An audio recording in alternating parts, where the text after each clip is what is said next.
Murphy, and I've been practicing yoga formally since the age of 19. I'm 47 now, so it's 28 years. And I have a degree in philosophy and actually a master's as well. My main influences with yoga are Iyengar and Ashtanga. So this would be the Krishnamacharya lineage, so that's what it's known as.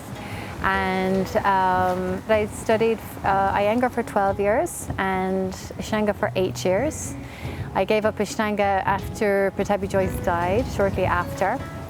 Things were just coming to a place where I wanted to integrate more of Ayurveda and chakra work and Tantra work and just different parts of the work that I have studied into my teachings.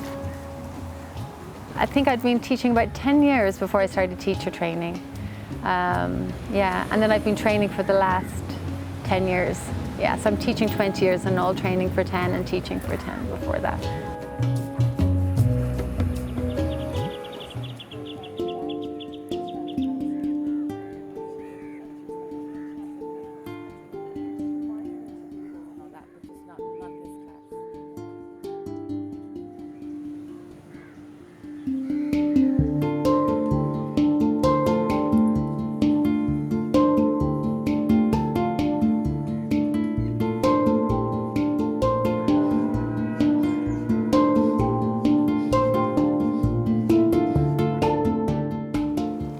In the style of yoga that I teach, it's actually very important to know how the body works.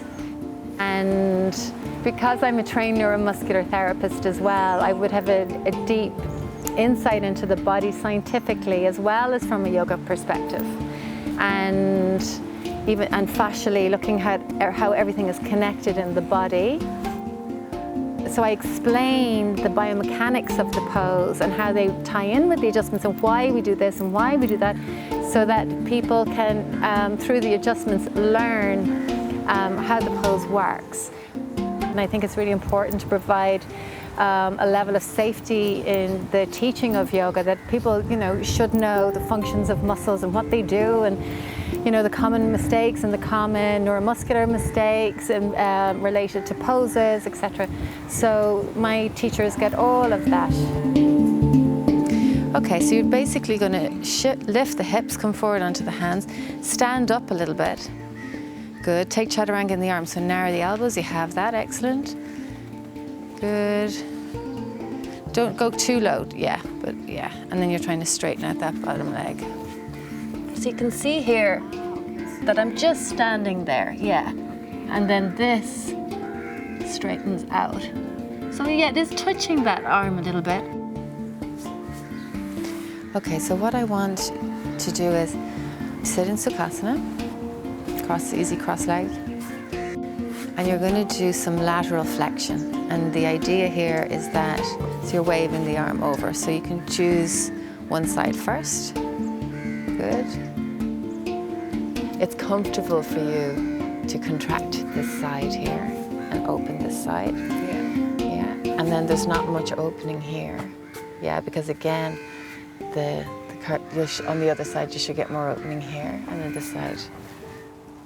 Okay, let's do one more. Good. Thank you very much. Okay.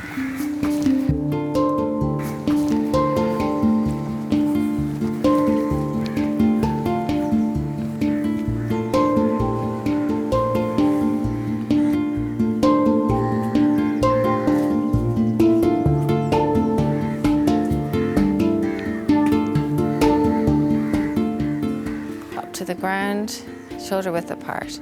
Good, straighten your elbows. Good, and then you can walk in again. And then straighten up again. Try and straighten, lift into your chest, hips forward, and then walk in again. And they can bend as you walk in, yeah? Now, that's it.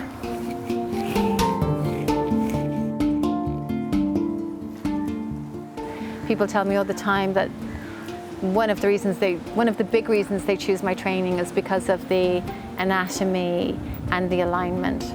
Even though it's vinyasa, you know, it's vinyasa flow, it's a flow form, but for teaching, even though I like to do flowing practices and people are sweating and just, you know, melting away the tensions and the strong asana, we also do work where we slow things down and everything is broken down and explained.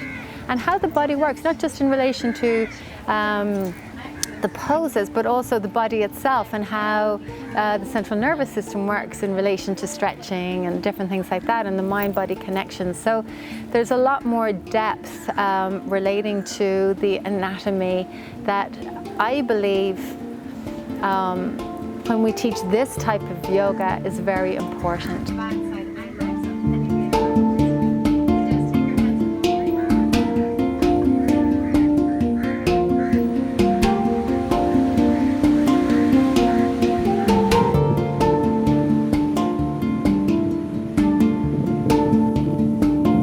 The Subjective Ayurveda is so huge, but I do include it on the course, and I do that for a couple of reasons.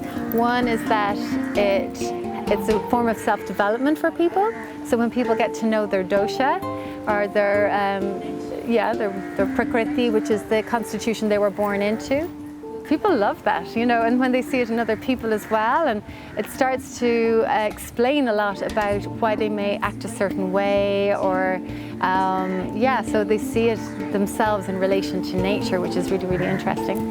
And the meditation, the breath work, the asana, the philosophy, they all come together. It's like they're all one subject, and they support each other. Even the Yoga Sutras, which I really love teaching with a group this year more than other years, I have to say, because I'm really slowing it down and teasing them out and, you know, inviting the group to contribute and doing circle work and using crayons and art therapy and empathic listening. And so we're not just me standing there talking at my students, but there's a real contribution and co-creation from the group and a sharing.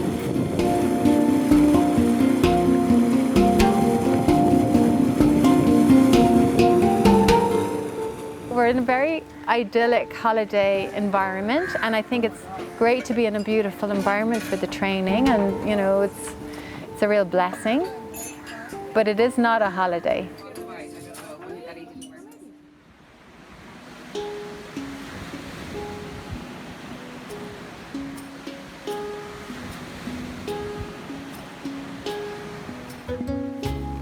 I love practicing outdoors.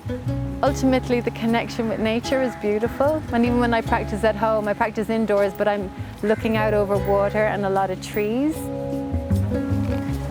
Teacher training in India, it's just such a blessing, you know, to teach in the birthplace of yoga.